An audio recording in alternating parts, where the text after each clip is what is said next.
That's why I was Shield thinking. has a discount of like $1,600 on the but they didn't give the discount, so they're saying I owe that $1,600. But Like I'll- they didn't they're- do the EOB right. Like, Okay, yeah. Yeah.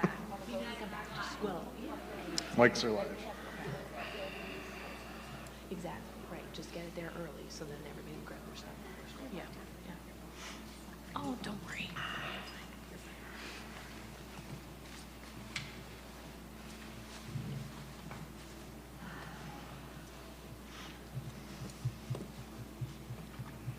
How's your week going?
I'd like to call to order the Milan Area Schools Board of Education workshop meeting for Tuesday, April 26, 2022. Would everyone please rise for the Pledge of Allegiance?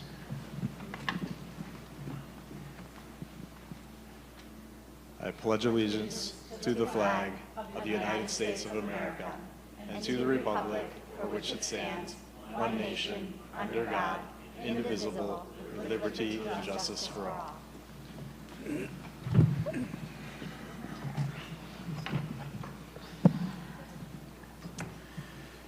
Thank you for everyone attending this evening, watching us online. All board members are present. Ms. Buskowski, a student board member, is excused, as well as Assistant Superintendent Mr. McMahon and our Finance Director, Ms. Hendricks, are excused this evening. This evening, we are honored to start with some board recognitions. If I could have the coaches and participants of the Milan High School girls swimming and diving team come up on stage, I'd appreciate it.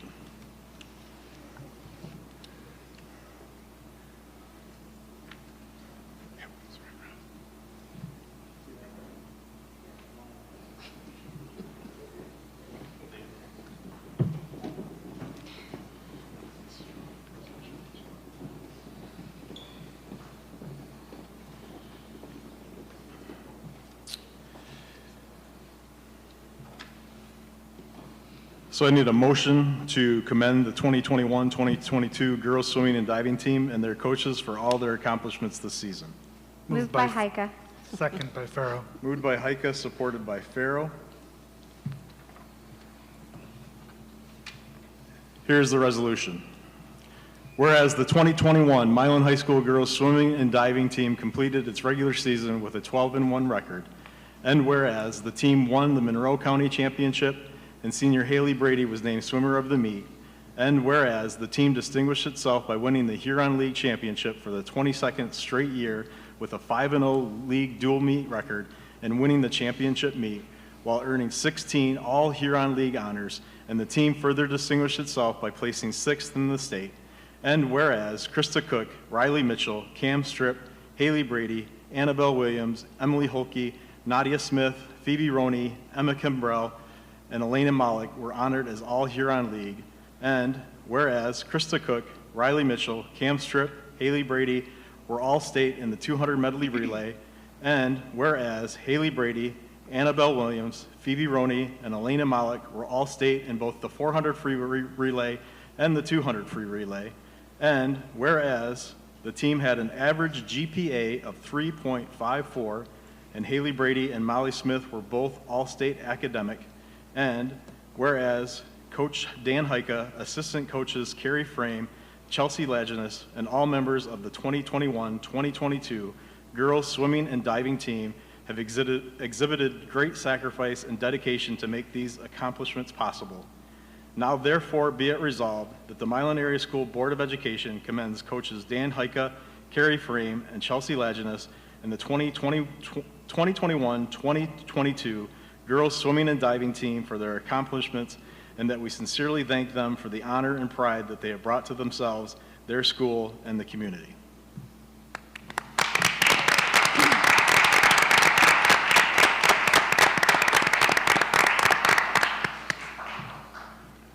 And we're not done. Go ahead, take this mic, and I'd like you to introduce who's here. Sure. Girls, if you would do me a favor and turn around for a second to make sure I don't miss any of you. So when I call your name, you can go ahead and turn around so they can see you. So we have Riley Mitchell, Elena Malik, Cheyenne Simon, Hannah Brady, Phoebe Roney, Molly Smith, Cam Strip, Sarah Monroe, Kira Lurs, Krista Cook, Lila Nemeth, Annabelle Williams, and that's Carrie Frame.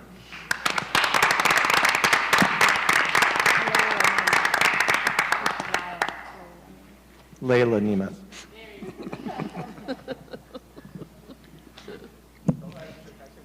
Absolutely. I apologize. I just want to thank all of the people here, because a lot of you are our supporters, as well as everybody up here, because we are very fortunate in Milan. Swimming and diving is not just another sport. We get, all of the same treatment, all of the same hoopla as everybody else. And I want to especially thank our athletic director, Robert Hull, Mr. Shin, Mr. Gill, and as I said, all of you for all of your support, because it is greatly appreciated. All right, so one last thing while you girls are up here. It's been moved and supported to commend the 2021-2022 girls swimming and diving team and their coaches for all their accomplishments this season. Ms. Heika. Farrow, Yes. Freight, Most definitely, yes. Heika, yes. Kiger, Yes. Landingham, Yes. Macchio, Yes. Sislo. Yes. Motion carries 7-0. Thank you so much for coming this evening. You guys are excused unless you want to stay.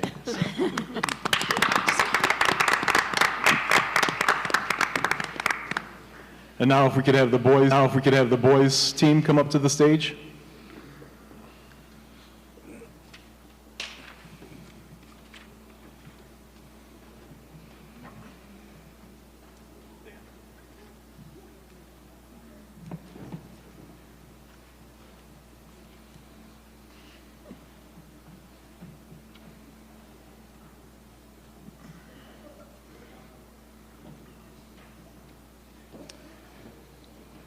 So I'll take a motion to commend the 2021-2022 boys swimming and diving team and their coaches for all their accomplishments this season. Moved by Heika. Support by Farrow. It's been moved by Heika, support by Farrow.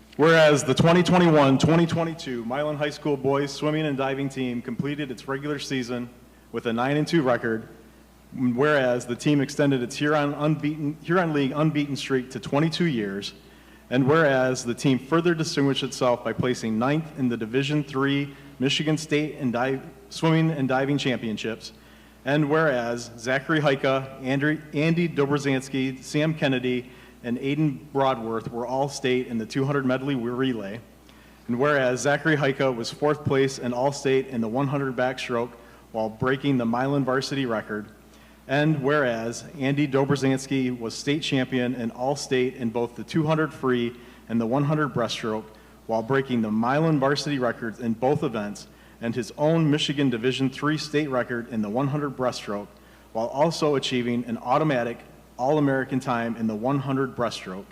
And whereas the 400 relay of Benjamin Heika, Sam Kennedy, Zachary Heika, and Andy Dobrzanski finished 11th at the state meet, and whereas Gunnar Cruz, Gavin Cruz, and Steve Gottardi, thank you, were also state qualifiers, and whereas Andy Dobrzanski was named the Monroe County Meet Swimmer of the Year and Monroe News Swimmer of the Year, and Coach Dan Heika was named the Michigan Interscholastic Swim Coaches Association Zone Coach of the Year, and whereas the entire boys team maintained an average GPA of 3.37, and Andy Dobrzansky and Zachary Zeller were both selected as All-State Academic, and whereas head coach Dan Heika, assistant coaches Aaron Frame and Cameron Schmidt, and all the members of the 2021-2022 boys swimming and diving team have exhibited great sacrifice and dedication to make these accomplishments possible.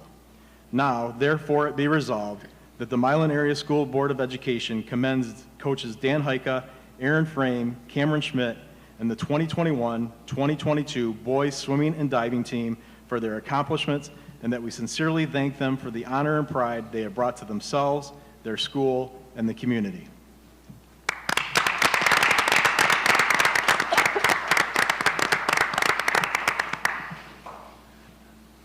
On the end down here, we have Zach Heika,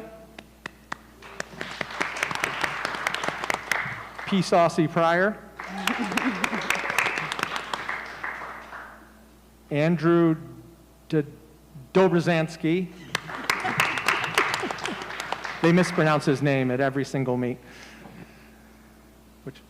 Which one? Gavin Cruz, sorry, I couldn't tell. Stephen Gottardi, Gunnar Cruz, Ben Heika, Big Ty Newverth, and this is Aaron Frame.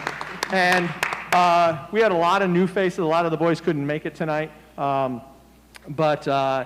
know, I'm very proud of the group, of this group of boys and everything. And I already mentioned this, but again, continuing through, like we saw with the fall, the support we get in this community and from the school board and the administration is greatly appreciated. Thank you.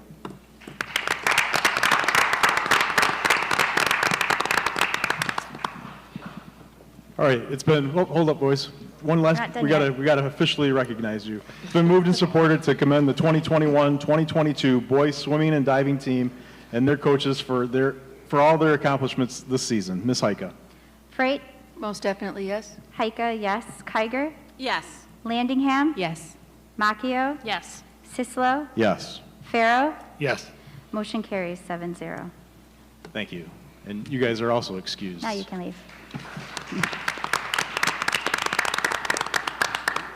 Mr. Sislo, before we move on to communications, can we also recognize Reagan Hines from the girls swim team who just walked in, so she missed her moment on the stage. So congratulations, Reagan.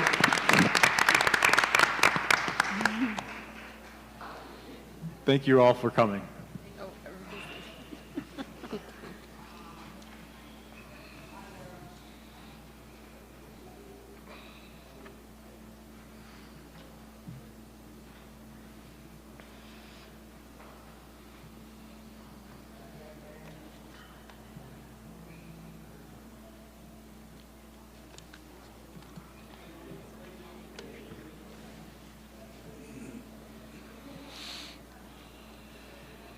All right, next up on the agenda is communications. This is the time for public comment.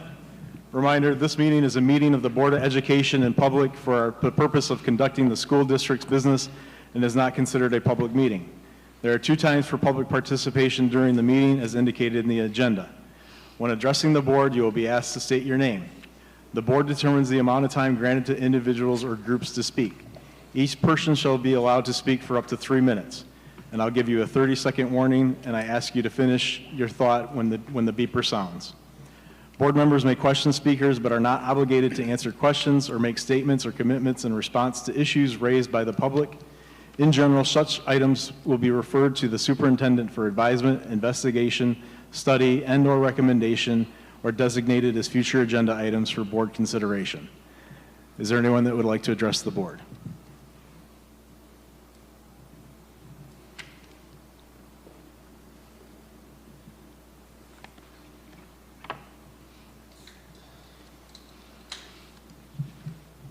Good evening. My name is Rachel Hobbs. I'm here, I have some concerns with communications. It seems like the district and the board is putting more effort into limiting and doing away with communications than it is actually doing communications. I see on here there's an agenda item for a FOIA appeal that I submitted, that was submitted on Friday. I appreciate you guys getting it on the agenda.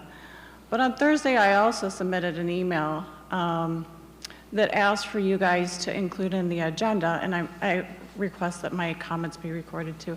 That I also asked that the board include in the agenda an item where you guys would hold a public discussion to discuss and schedule a town hall meeting. And I received a response back from the board president saying that I needed 14 days to make that request. I do find it ironic that one of my issues gets put on the agenda and it had less than a week's notice, and the other one needs a 14-day notice. And the policy that was referred to for the 14-day notice was specific for public comments or public discussion. And that wasn't the intention of my email, so maybe there was some miscommunication. But I really would like for the board to hold communications in public to discuss town hall meetings, to discuss a way to improve these communications. I know that you guys have the communications committee going on right now and meeting, but that communications committee has been discussed about for well over a year. The application process was completed, or the application was completed in October, and then it wasn't available to the public to complete and fill out until December. We finally decided on a communications committee in January, and we're still not getting anywhere on this communications. It seems like you're waiting for them to make decisions to talk to the public. That is your job as an elected official, is to hold these communications. Anything that gets discussed up here at this microphone on a 30 seconds. Every other week does not get addressed by you board members. When are we going to start hearing things? I would like to know if there is one person in the community that has specifically requested that you limit communications. Can you provide that to me? Anybody? Thank you. Thank you, Ms. Hobbs.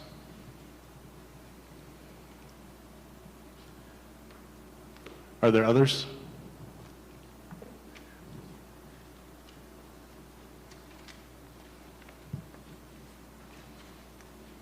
Annie Cruz. I just wanted to thank the board for recognizing these athletes and the sports teams that have done a fantastic job at Milan, and I look forward to seeing more of the sports teams recognized. I think it's a great opportunity to give these kids that awareness and acknowledgement from the board and also into the city. I just have a question related to the minutes in the, I think it's the second public comment, where Rachel Hobbs' comments are, it's indicated here she commented on buzzwords and board member attendance at school functions. I don't really understand what buzzwords are, and I replayed the video from the recording from the last meeting, and I wasn't quite sure what that was referencing. So I don't know if it's possible to be a little bit more transparent or clear in what those public comments are reflective of, so that there's less questions on our part about, you know, when we're just looking at these minutes here. Just wondering if that can be considered for the future. And then also, you know, in particular, what were Alicia Powell's concerns about High Point? Or is the goal of the generalization for us to just go back and, you know, listen to everything and try to figure out what it was she was referencing? So just wondering if you could take that into consideration when you put these comments in. And I do ask for my comments to be included in the minutes. Thank you very much. Thank you, Ms. Cruz.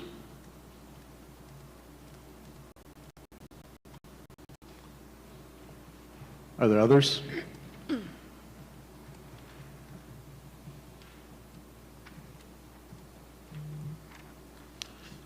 Good evening, Kirk DeMars.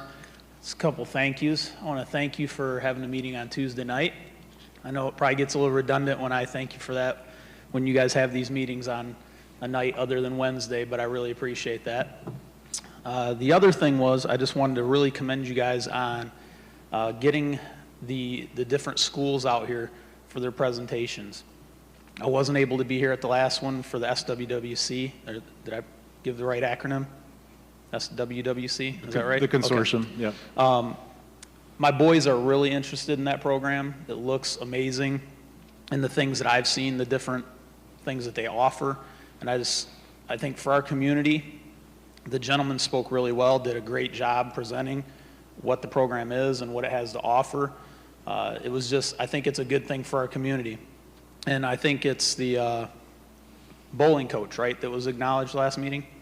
She said she was an alumni of that program. So I think it just really spoke of what that can do for our students, because I am pressing my boys that a four-year institution beyond high school is not the only way to be successful in life. I've said that to all my kids, that there are other avenues to be successful, productive members of society other than going the traditional route, I guess. That it is an honorable thing to work with your hands in any way, whether it be culinary or picking up a hammer. So I think it's really cool that you guys invited them in as a part of what you guys do here in the community, and that you saw beyond, you know, the actual physical school buildings that we have here in the community. So that was really cool. Thank you, guys. Thank you, Mr. Mars.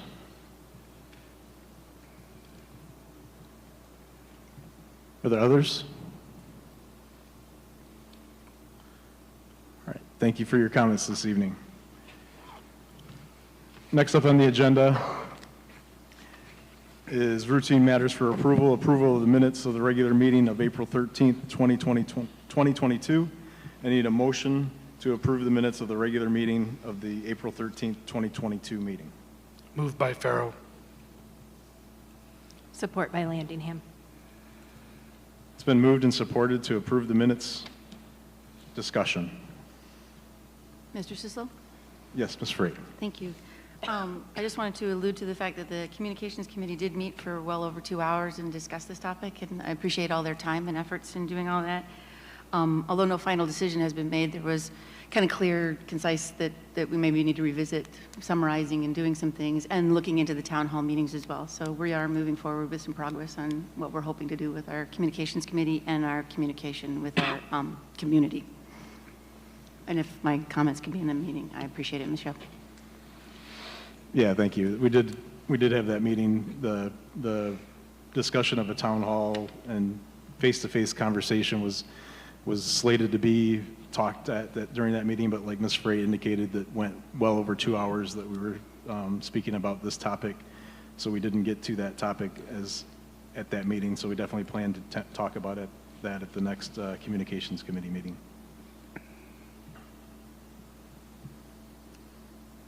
Others?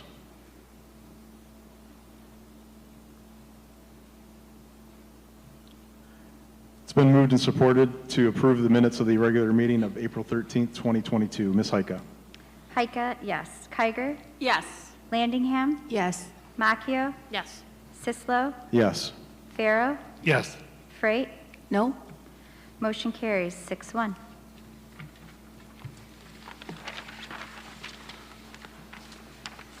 Next on the agenda is finance issues. I need a motion to approve the 2021-2022 general fund budget amendment as presented in attachment C. Moved by Farrow. Support by Macchio. It's been moved by Farrow, support by Macchio. Just a reminder that this is our final reading of this. It's been brought to us before. We were to ask questions of Ms. Hendricks and Mr. Gearbaugh. And this is the final presentation of this budget amendment. Mr. Gearbaugh. There have been no changes to the amendment since the last board meeting. So all of the additions and subtractions from revenue and additions and subtractions from expenses are all still as presented at the last meeting. Any questions or concerns? Mr. Sislo. Yes, Mr. Farrow. I just wanted to bring to the community's attention and also the board that I did have questions of Krista, and I did meet with Krista, and all of my questions were answered beyond my satisfaction. I have no issues supporting the proposed budget amendment. Thank you, Mr. Farrow. Others? Mr. Sislo? Yes, Ms. Raitt. Interest of transparency, I too asked Ms. Hendricks some questions, and she was incredibly thorough, so I appreciate her time as well as Mr. Gearbouse in getting this all together. Thank you. Others? All right, it's been moved and supported to approve the 2021-2022 general fund budget amendment as presented in attachment C. Ms. Heika. Kiger, Yes. Landingham, Yes. Macchio, Yes. Sislo, Yes. Farrow, Yes. Freight, Yes? Heika, yes. Motion carries 7-0. Next up on the agenda is the board meeting date. I need a motion to make the following change to an upcoming Milan Area Schools Board of Education meeting date. Move the Wednesday, May 25th, 2022 workshop meeting to Tuesday, May 24th, 2022. Furthermore, to direct the superintendent or designee to implement the necessary posting requirements regarding the change. So moved by Freight? Support by Landingham. Been moved by Freight and support by Landingham. So the reason that this was done is that there was a Huron League championship track meet on Tuesday, May 24th, which was also the night that honors night was going to be scheduled for the seniors. They wanted to move honors night so that those senior participants in track could be at the honors night if it was moved to Wednesday, May 25th. So thus, this location is not going to be available on Wednesday, May 25th, so we're going to move our meeting to May 24th. Any other questions or concerns? It's been moved and supported. Ms. Heika. Landingham, Yes. Macchio, Yes. Sislo, Yes. Farrow, Yes. Freight, Yes? Heika, yes. Kiger, Yes. motion carries 7-0. Next up on the agenda is the Freedom of Information Act FOIA appeal. Just to set some groundwork here, on April 22nd, 2022, Rachel Hobbs submitted a FOIA appeal for board consideration. A copy of that appeal is included in the board packet. I forwarded the appeal to the district legal counsel for review, and legal counsel presented a draft resolution for the board's consideration, which is also in the packet. The board is required to review the appeal and make a decision. The board is not required to adopt the enclosed resolution. The board may also modify the enclosed resolution. The board may make a decision on the appeal tonight, or it may delay the decision by up to 10 business days. If the board wishes to delay the decision, a special board meeting will be required. To begin the discussion, I invite a motion and a second to either approve the draft resolution or to postpone this matter for no more than 10 business days, as in our policies, which would be, we would need to meet by Tuesday, May 10th. I'd like to move that we support the resolution as presented by legal. Second by Freight? So it's been moved by Farrow, supported by Freight, to adopt this resolution. On or around February 15th, 2022, the district received a Freedom of Information Act request from Rachel Hobbs seeking information related to a former Milan Area Schools student. On or around March 9th, 2022, Superintendent Gearbaugh denied the FOIA request pursuant to Section 13.2 of the FOIA MCL 15.243.2 because, in his view, disclosing information responsive to the request would violate the Family Educational Rights and Privacy Act, also known as FERPA. On or around April 22nd, 2022, Ms. Hobbs submitted an appeal of the FOIA denial pursuant to Section 10.1A of the Freedom of Information Act, MCL 15.2401A. Pursuant to Section 10.2 and 10.3 of the FOIA MCL 15.240.2 2, and 3, the board has 10 business days from the meeting to decide the appeal. The board carefully reviewed and considered the issues raised in the appeal. Now therefore be it resolved that the board reverses the disclosure in denial. I apologize. Now therefore be it resolved that the board reverses the disclosure denial in part and upholds it in part. The board upholds the superintendent's decision to withhold information that would constitute personally identifiable information as defined under the Family Educational Rights and Privacy Act, FERPA. The board reverses the disclosure denial to the extent records responsive to the request exist that can be adequately redacted to avoid any violation of the Family Educational Rights and Privacy Act, FERPA. Also, the board directs the superintendent to redact all personally identifiable information from the records and to provide redacted records to the extent they exist to Ms. Hobbs within 10 business days from the date of this resolution.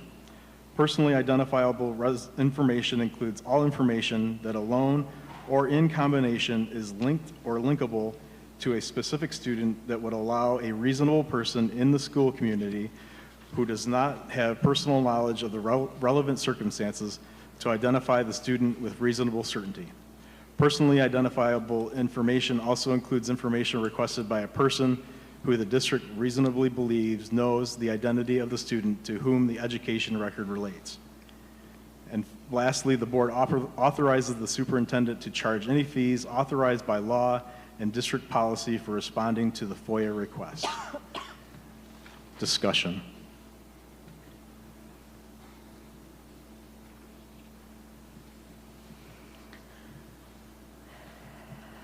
Mr. Gearwell, I just have one question. Why did you deny the request? Hold on,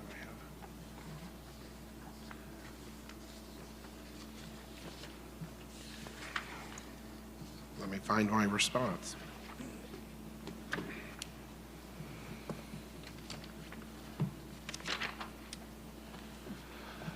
Upon receiving the initial Freedom of Information Act request, as per my normal process with FOIA requests, I contacted the district's legal counsel. It was apparent to us that the request could potentially result in a large number of documents meeting the request. Therefore, I reached out to the requester and asked if the FOIA request could be made more specific to help locate the information desired. Upon receiving the revised FOIA request, I began looking into the request and realized that the student in question was now 19 years old. Therefore, I specifically became concerned with the conflict between the Family Educational Rights and Privacy Act, FERPA, and FOIA. FERPA gives parents certain rights with respect to their children's educational records and specifically with personally identifiable information. These rights transfer to the student when he or she reaches the age of 18. After requesting a 10-day extension to respond and then completing a precursory search for the records meeting the request, I felt that the limited number of documents that might meet the request would in the end all be protected by FERPA. Therefore, I denied the request. I made this decision because personally identifiable information includes information requested by a person who the educational agency or institution reasonably believes knows the identity of the student to whom the educational records relate. In my initial response, I did include the request language from the initial request. After being informed of the error, it was corrected. The error did not alter the response. In response to an email from the requester following the denial, I restated that if you are able to provide written consent from the student or confirmation that one of the consent exceptions apply, the district will provide you the information as required by the Freedom of Information Act.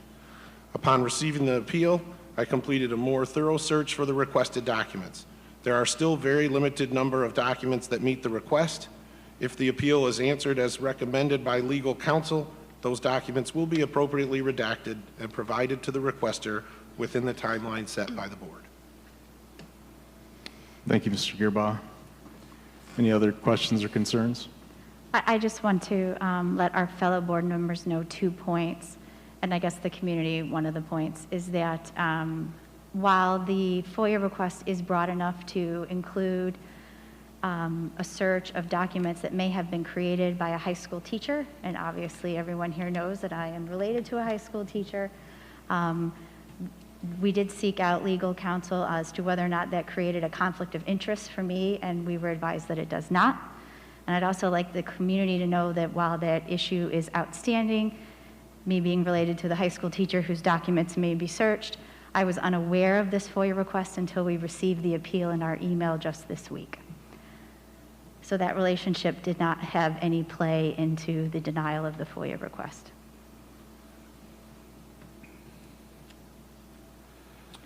Other questions or concerns?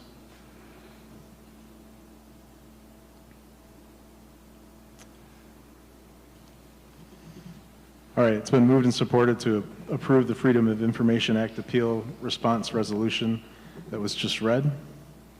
Ms. Heika? Macchio? Yes. Sislo? Yes. Farrow? Yes. Freight? Yes? Heika, yes. Kiger? Yes. Landingham? Yes. Motion carries 7-0.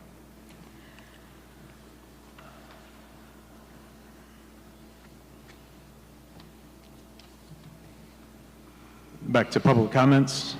This meeting is a meeting of the Board of Education in public for the purpose of conducting the school district's business and is not to be considered a public meeting. There are 2 times for public participation during the meeting as indicated in the agenda. When addressing the board, you will be asked to state your name. The board determines the amount of time granted to individuals or groups to speak. Each person shall be allowed to speak for up to 3 minutes. I'll give you a 30-second warning, and I ask you to finish your thought when the beeper goes off. Board members may question speakers, but are not obligated to answer questions or make statement or commitments in response to issues raised by the public. In general, such items will be referred to the superintendent for advisement, investigation, study, and/or recommendation, or designated as future agenda items for board consideration. Is there anyone that would like to address the board?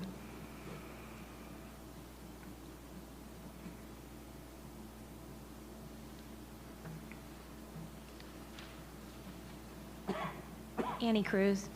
I asked that my comments be included in the minutes.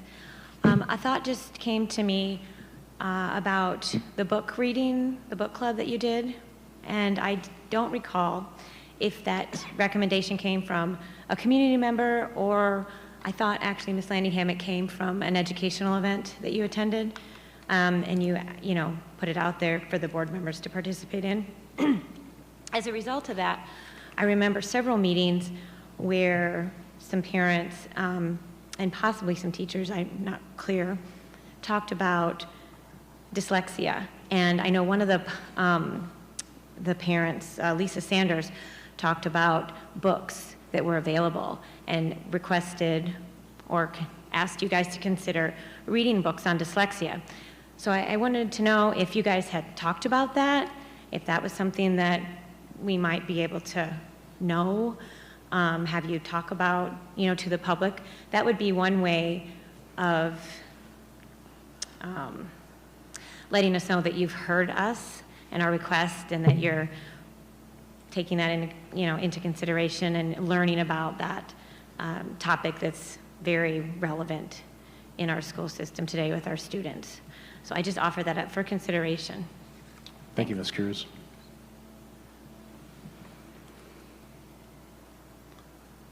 Are there others?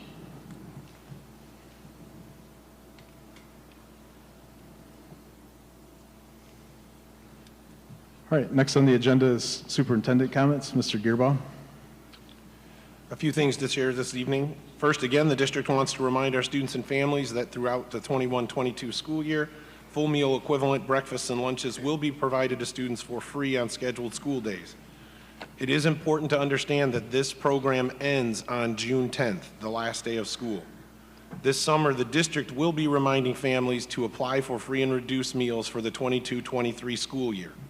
This is going to be critical for families, as we do not want those families who do qualify for free and reduced lunch to miss out on this important support during the first few weeks of the next school year. I was able to attend the middle school play production of Beauty and the Beast this weekend. The performance was outstanding, and I want to congratulate the cast, crew, and directors for a job well done. The board and I were excited to formally recognize 2 athletic teams tonight. Additional fall and winter teams and individual athletes will be recognized at the upcoming board meetings. We look forward to recognizing our outstanding student athletes in May and June. Some staff updates.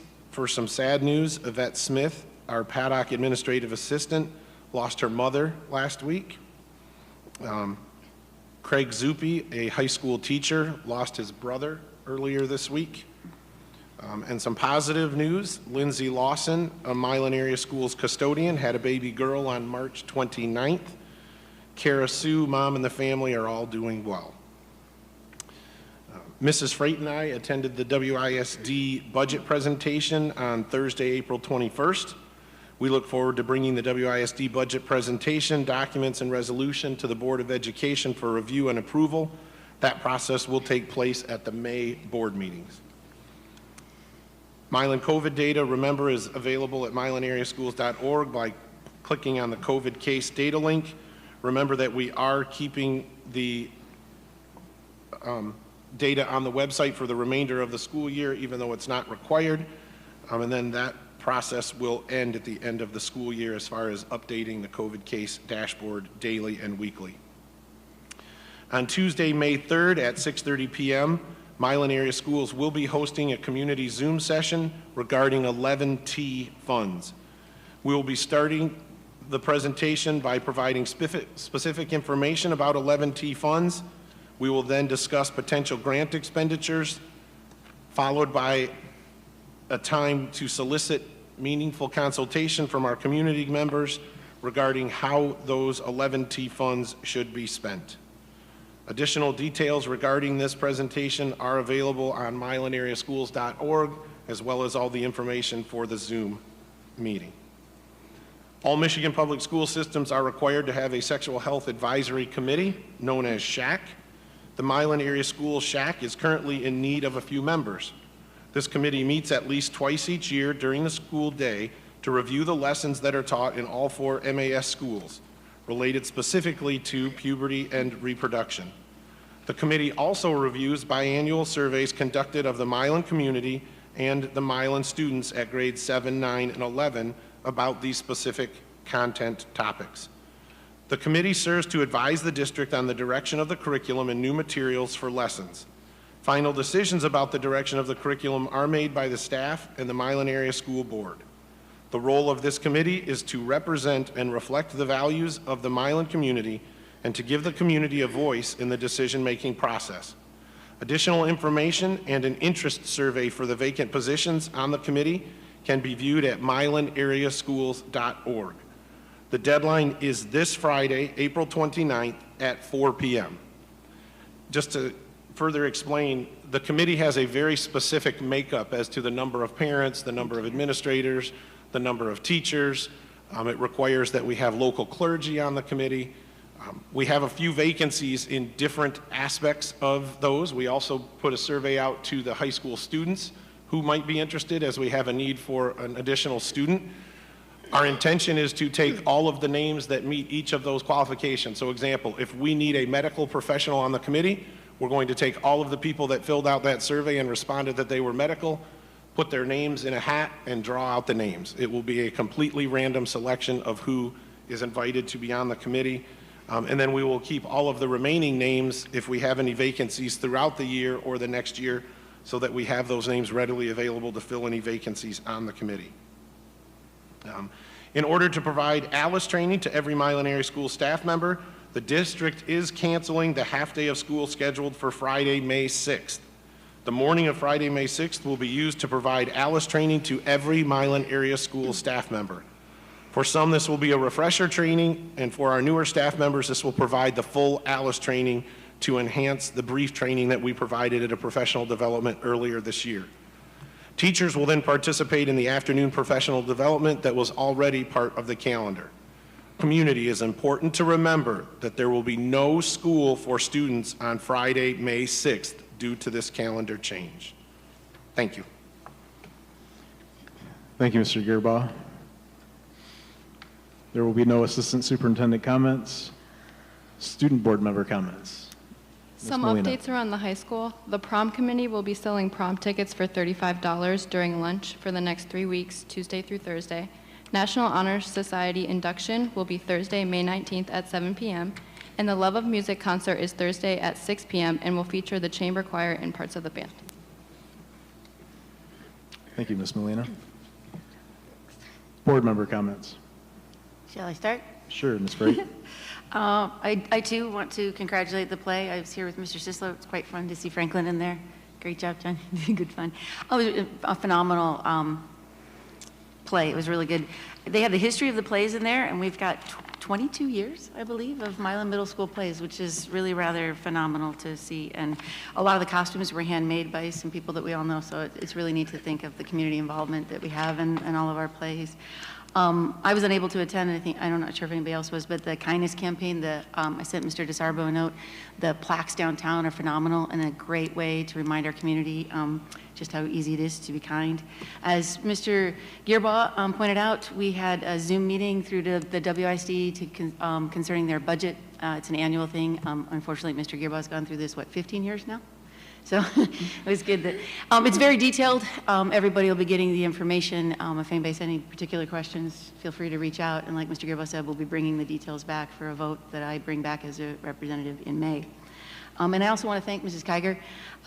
It's been a dream of mine, if you will, to be the person that gets to do the scholarship. So I really appreciate you relinquishing that to me more than you realize. So I appreciate that a great deal as well as the scholarship committee people allowing me that opportunity.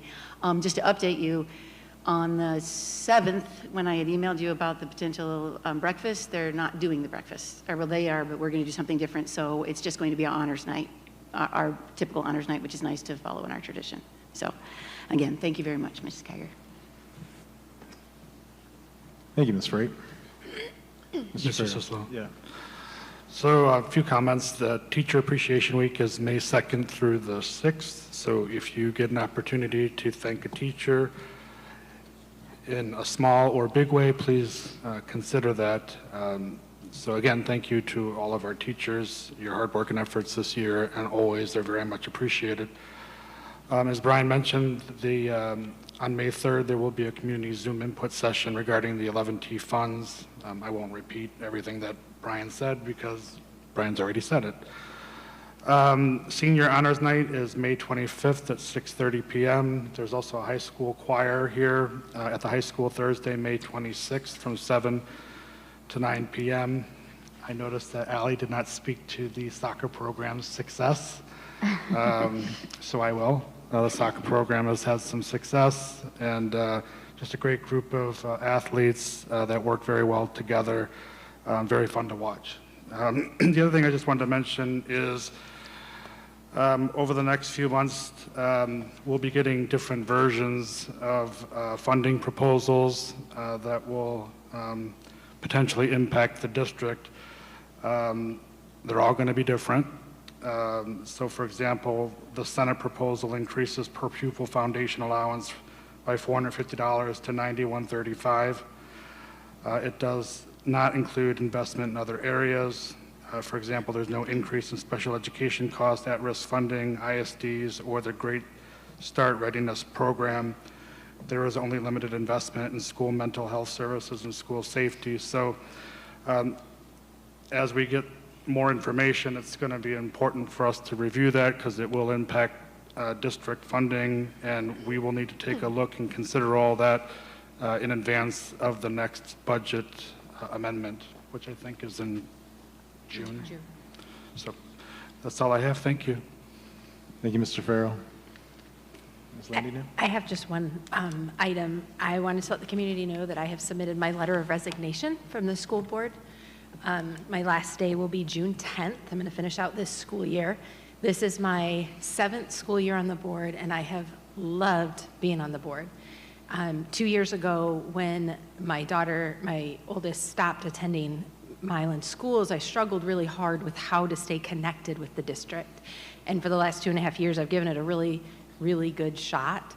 I'm not the only board member without a student in the district anymore, but I am the only one that still has teenagers at home that they're trying to keep up with, and I'm just finding that I cannot do both well. I cannot participate in the activities in the district the way that I think a board member should and the way that I would like to. So I think it's time for me to step back and give somebody else a chance. I don't know if Mr. Gearbaugh or Andrew want to discuss what the process of replacing me will look like, but they do have a plan in place for that. Yeah, it is a tough decision. I've grappled with it for quite a while, but I feel very strongly that it's time. Thank you. Thank you, Ms. Landingham. We appreciate your service. Ms. Heiko?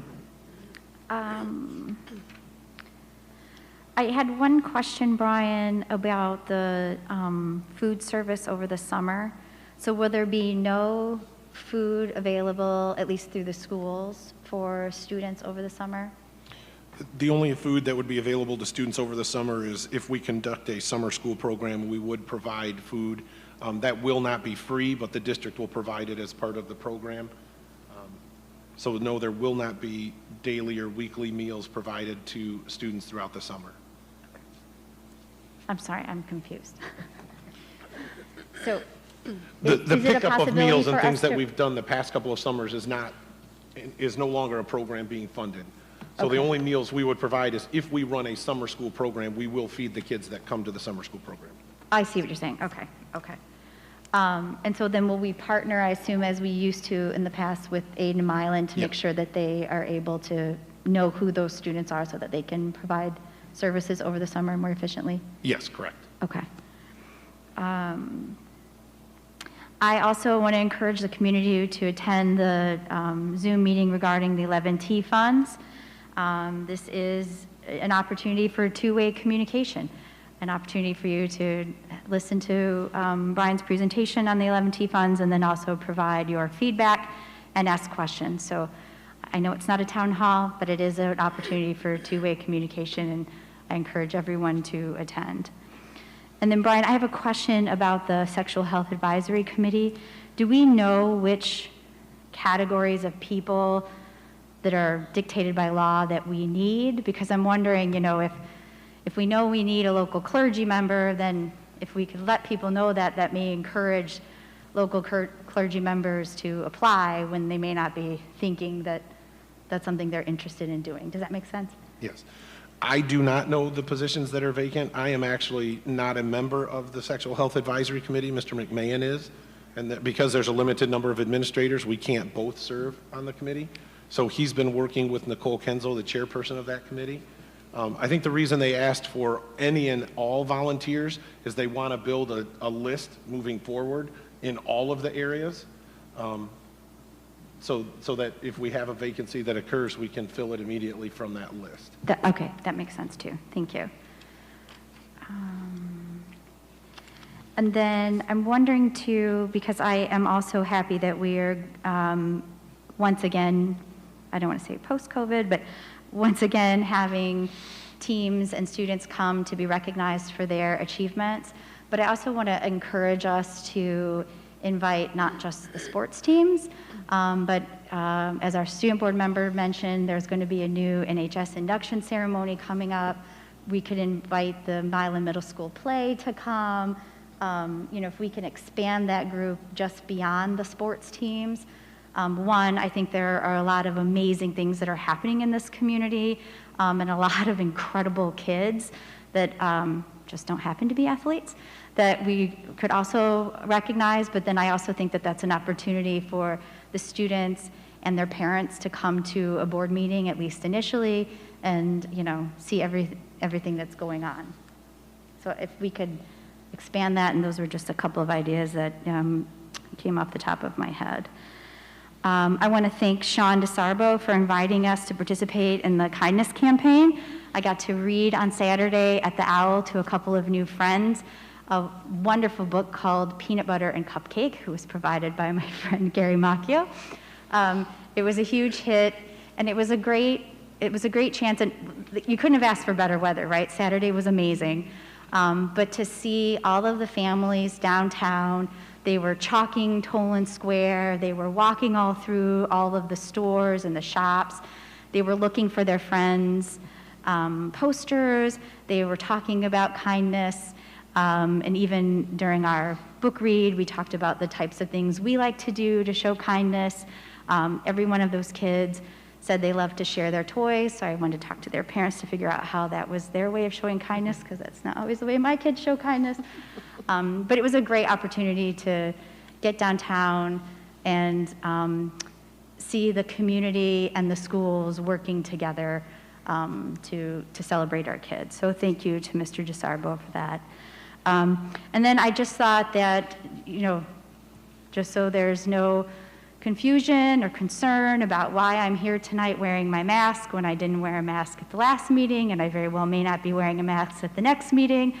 But my daughter was diagnosed with COVID yesterday, and it is the guidelines. My son was here earlier. He's wearing his mask. My husband's wearing his. Per school guidelines, my students have to wear masks in school because of their exposure to my other daughter, and so Dan and I have chosen to wear our masks again because we feel like it's the right thing to do given that COVID is right in our house. So if there were any questions about why I'm wearing a mask tonight, that is why. That's all I have. Thank you, Ms. Heike. Ms. Macchio. So I will kind of jump on what Mrs. Heike said about the kindness extravaganza that went on Saturday, because is there any better name than that? Anyway, and Mrs. Kiger was downtown too. I saw her, and so yeah, I had the opportunity to read a book called Those Shoes, which is fabulous, and met some new friends, and that's right up my alley, being a reading specialist. So, but it was just so great to see the kids with their little.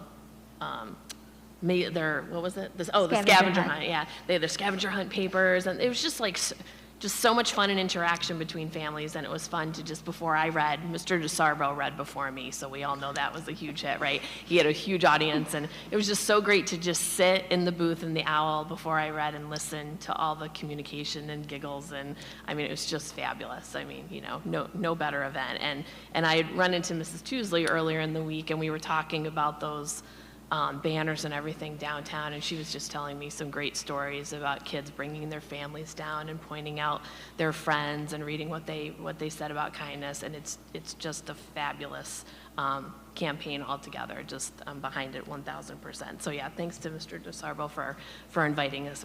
It was awesome. And I did want to give a shout out to our administrative professionals, because tomorrow is Administrative Professionals Day, and we all know that they keep the gears turning. And I always use Mrs. Karen Reeves as an example, because when I stepped into Paddock for the first time, and she was the first person from Milan area schools that I had met, I just knew we were in the right place, and I know that holds true today for all of our administrative professionals. They do so many things that are so beyond their job descriptions. So I hope you have a wonderful day and you're spoiled tomorrow, and thank you for all you do for us. That's it for me. Thank you, Ms. Macchio. Ms. Kiger. Well, to repeat, the Paddock Kindness Extravaganza was absolutely wonderful, and just a thank you to everyone who made that happen. It's just a reminder of how fortunate we are to live in such a phenomenal community, to see everyone gathered together and supporting our students. And also a shout out that it's Autism Awareness Month, so just keep that focus there too. Thank you. Thank you, Ms. Kiger. A few things. I appreciate the question regarding the agenda. One of the main differences is with the FOIA appeal. It needs to be considered at the first regularly scheduled board meeting after the appeal is submitted. So that's one of the main differences there, is that just by the procedure, the policy and procedure, is that with an appeal, it has to be received at the first scheduled board meeting after the appeal is submitted. And I do look forward to having discussions with the Communications Committee. It's a great group of 12 thoughtful people. We had a lot of great discussion about the minutes. We've had other great meetings. Mr. Biederman was here at a past meeting and gave a summary of what's been talked about and discussed, and some of the things that have been accomplished. And definitely at that next meeting, we will be talking about the two-way communication and how best to accomplish that. So, in regards to Ms. Landingham's resignation, we will be following the protocol that was used in 2015 when we last had a vacancy that was filled by Ms. Landingham. And that's also in policy, that with the majority of the board still seated, the vacancy shall be filled by board members, by the board using the following procedure. The board shall seek qualified and interested candidates from the community through the news media, word of mouth, and contacts with appropriate organizations. All applicants are to submit a notice of their interest in writing to the superintendent. The board shall interview all interested candidates to ascertain their qualifications, and the appointment by the board to fill the vacancy shall be by a majority vote of the full board. And then if that vacancy is not filled within 30 days after it occurs, which would be 30 days past June 10th, the board of the intermediate school district, which would be the Washtenaw Intermediate School District, would fill the vacancy by appointment. So if that vacancy is not filled within 30 days after June 10th, we're at the mercy of the WISD to fill the vacancy for us. As far as the qualifications for a board member, by policy, and it's an individual that is eligible for the Board of Education, is a citizen of the United States, and is qualified and registered elector of the school district by the filing deadline. So again, at least 18 years of age, a registered voter in the Milan Area School District, and a resident of the state of Michigan and the Milan Area School District for at least 30 days. That's what the definition of a registered elector is. So in that regard, I reviewed the process that was used in 2015. Mr. Gearbaugh will be sending out a notice of board vacancy sometime around May 20th. We'll look at that timeline. We'll ask for a notarized proof of residency and a notice of an interest that would include the answers to the 5 questions that we ask all candidates at candidate forums as the application for the board vacancy. Then I hope to, once we have that interview candidate, we can, at our June 7th meeting, we would determine the interview process in hopes of conducting interviews at our June 22nd workshop meeting. So I guess the one thing I do want to know is who, is everybody going to be available for the June 22nd meeting, as far as you're aware? Yes.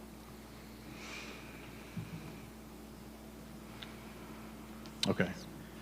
So we'll definitely look to June 22nd as the date that the seat is filled. That will also allow whoever is chosen to complete any of the necessary paperwork or filing requirements to participate in the election in November. An important thing to note with Ms. Landingham's resignation, whoever is chosen to fill this vacancy will serve until the end of 2022. And then who's ever elected at that November election will take the seat. So it's not, whoever's elected doesn't immediately take the seat after the election. The person that's appointed serves until the end of this year, and then and we go from there, because Ms. Landingham's position is up for election this year. If her position wasn't up for election, then the replacement would be immediate at the next election. But that's the law that's the election law that we're following. So stay tuned for a notice of vacancy from Mr. Gearbaugh and the requirements to submit your interest statement for the board vacancy position. With that, are there any other items before the board? All right. I need a motion to enter into closed session pursuant to Section 8A of the Michigan Open Meetings Act and upon the request of the employee for the purpose of conducting a periodic personnel evaluation. Moved by Heike. Support by Pharaoh. Been moved by Heike, support by Pharaoh. Discussion?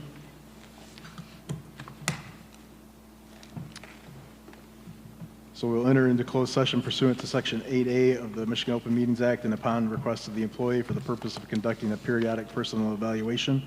Ms. Heike? Sislo. Yes. Pharaoh. Yes. Freight. Yes? Heike, yes. Kiger. Yes. Landingham. Yes. Macchio. Yes.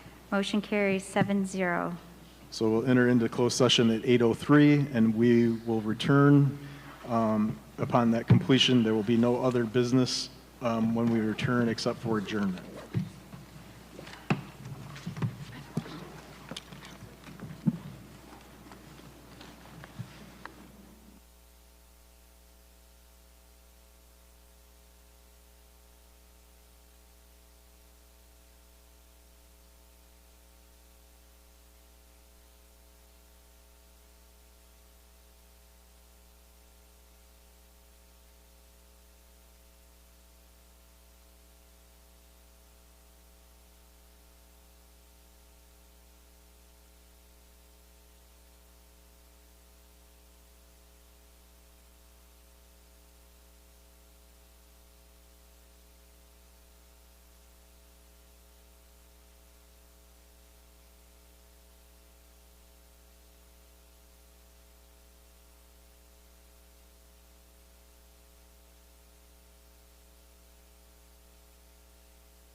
you just say adjourned, right, Andrew?